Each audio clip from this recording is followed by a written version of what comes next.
All right, we're back to the second video of Chapter 3 lectures about leisure health and well-being. And in this video, we begin exploring the 4 dimensions of well-being and how leisure impact that. And remember, at the end of each dimension, I'm going to ask you, okay, we know about all the good stuff about leisure, but what about a negative thing? Can you critically think about it? And that's where we're going beyond even this chapter. So first, leisure and physical well-being. And probably you know, based on your life, and for those of you who are studying kinesiology, sports and recreation, maybe that's where you're interested in. For each textbook says that for each life stage, so it's a lifespan, active leisure, or what we call leisure time physical activity, or LTPA, provides a lot of physical benefits, including greater energy, stronger immune system, which sounds like a good thing to have right now, improved cardiovascular function, reduced risk of type 2 diabetes, reduced risk of, and a better recovery from some cancers. Actually, in our faculty, some of the people use exercise for cancer prevention and remedy. And longer life expectancy. You're going to live longer, more likely, with LTPA. So there's a lot of great benefits to that, and the research back it up. Research has indicated these benefits. Now, I'm not a physiologist, so I'm not necessarily experts in those things specifically, but even, I think you can tell in your life, for example, greater energy level. When I was a student, I do homework and things like that, and my brain goes, it doesn't work anymore, right? And when I hit that moment, I would go to maybe gym or swimming pool or just run around, and somehow that gives me more energy afterwards. I feel refreshed and I feel like I have more energy and I can work more. So probably each one of us can speak to these examples in our life. The textbook talked about some of the guidelines about physical activity in the United States. So I wanted to give you the Canadian version of it, of course, because this university is a Canadian university. So there is something called a Canadian Physical Activity Guidelines, and it's updated every few years, which is a great resource if you want to Google search. But the last time I checked, this was the guideline. It's very good because for each year, right? And especially if you become parent, this is good resource to have for each age group. How much of exercise do we have to do? This one is only for aerobic activity, but this red one, I don't need you to remember everything right now, but let's get this red one correct. 18 to 64, because that's where you are. Most of you guys are, right? And this is a big one, big age group. So for this age group, 150 minutes of moderate to vigorous aerobic physical activity per week. Okay, 150 minutes, that's 2 hours and a half, right? 2 hours and a half. Do you meet it? Do you satisfy this? Moderate to vigorous means there's usually 3 levels. The mild is basically you can sing during what you're doing. So maybe walking, that's just walking. You can still sing if you want to, right? Moderate means maybe you can have some quick conversation, right? And your heart started to a little pump and maybe a little, sweating. And vigorous means that you can't really have a conversation. You can just shout some few words or one word, and then that's about it. So your heart is really pumping, sort of thing, okay? So moderate to vigorous, 150 minutes or more. I think I'm meeting this. Even now, it's pretty good, right? And by the way, this guideline also talk about importance of strength training, like muscle training, right? At least 2 to 3 times a week, I guess. And they're big muscles, such as, for example, those, some of the muscles in the leg, glute, back, those big muscles. Now we're going to take that lifespan perspective, and we're going to go from the infant and children to older people. Play helps infants and children develop basic motor skill, your body movement, motor skill, and coordination, how to catch a ball, throw a ball, things like that, how to run and jump, coordinating things. And this kind of picture, although it's kind of nice, kids playing yoga kind of thing, maybe Pilates, I don't know. Although it's nice and cute, but at the same time, it sort of freaks me out because to me, it seems that it's more natural to have, play activity for children just naturally have some, physicality, physical activity to it, so they don't have to do yoga per se. But that actually speaks to the situation we have now, though. For example, there's this research and practice initiative called Participation in Canada. And according to that, only 34 to 39% of Canadian children and youth meet the physical activity standard we just talked about, okay? But the children version of it. 34 to 39. That's not a lot of children.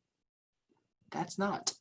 And the same initiative and research suggests that in the meanwhile, right, screen time is really high, and obesity rates are really also staying high too among kids, Canadian kids and youth. So often research identify some of the relationship between them. If you have a higher screen time, you tend to have a lower physical activity level, and then obesity tends to be higher as well. So this is one major issue that we are facing. Physical activity. We know physical activity is very important for the well-being of children and infants, but we're not meeting it. What about adolescent? By the way, adolescence is defined as a maturing process after childhood, often accompanied by physical, sexual, psychological, social development. Often it overlaps with our quote-unquote teenage time. So your textbook cites a study that found that competitive sports, maybe a hockey, maybe your basketball, maybe different things, in this age, adolescents can enhance their confidence and social status.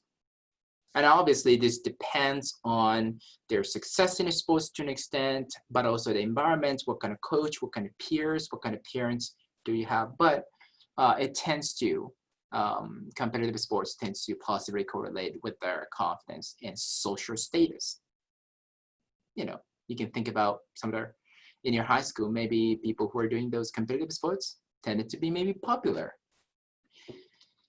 Adolescents also tend to explore different leisure activity, including high-risk activity, maybe rock climbing, maybe, I don't know, maybe just climbing up on a tree for no reason and jumping off of it.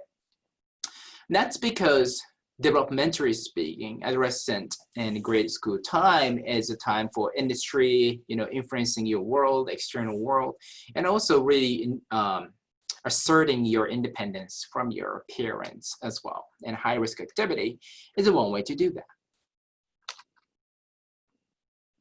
Now, from adolescent to young adulthood, 20s and 30s.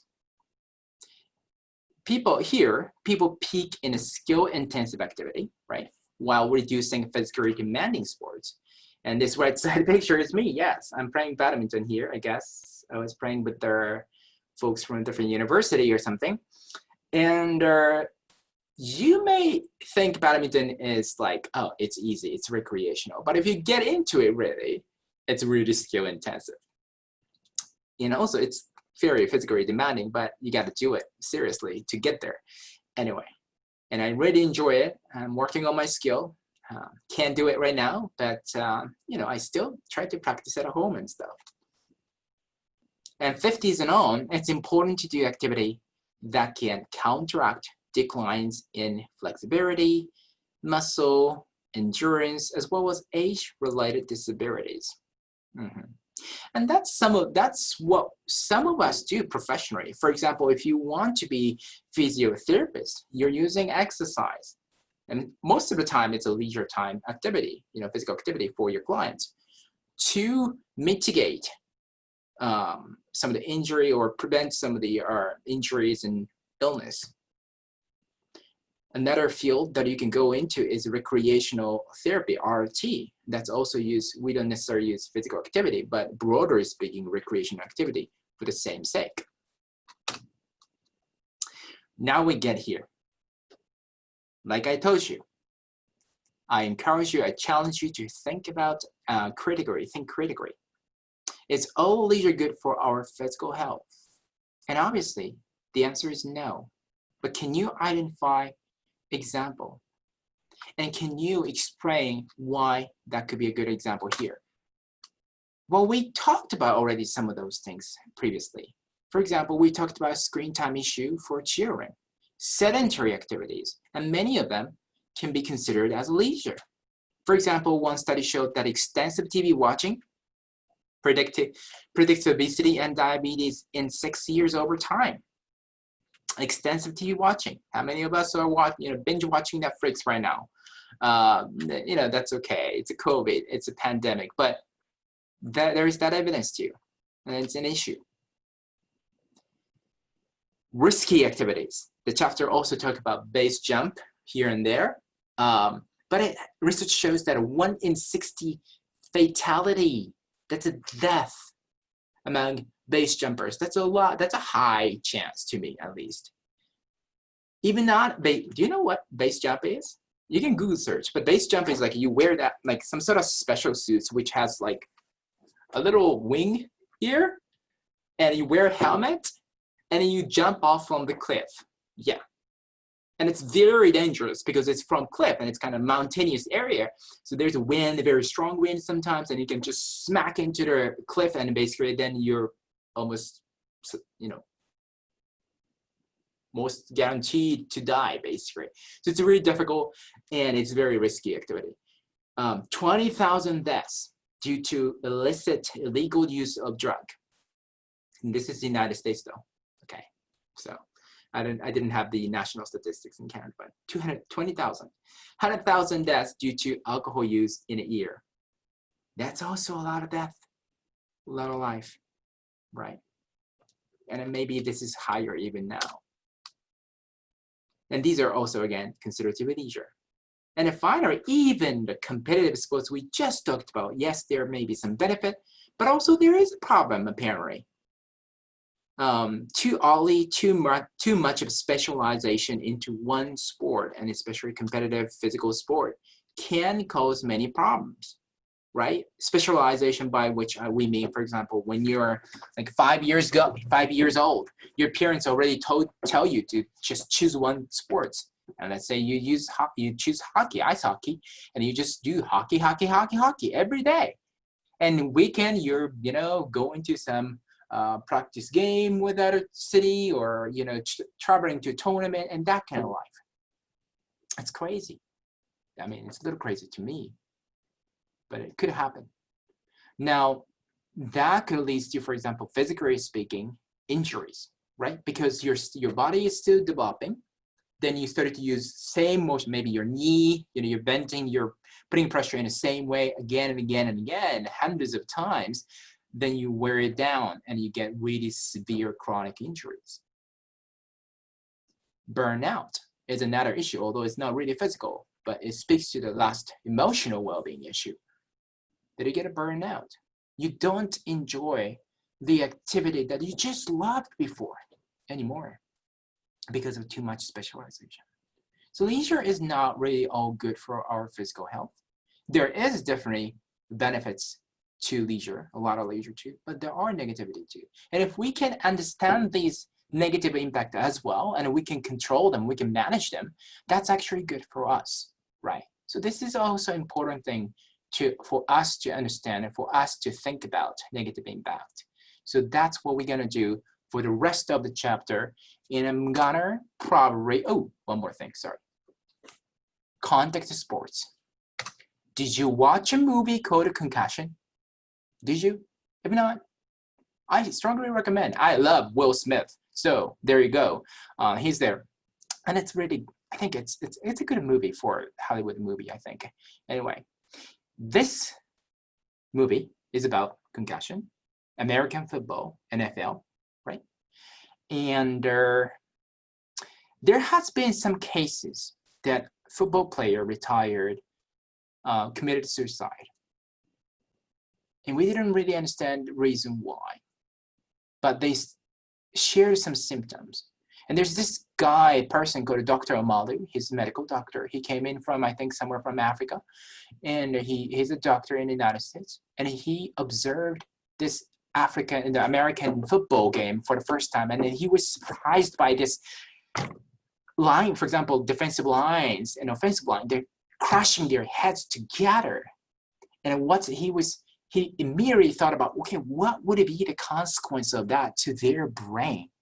Because even though it's small, it's causing concussion dozens of times even per day.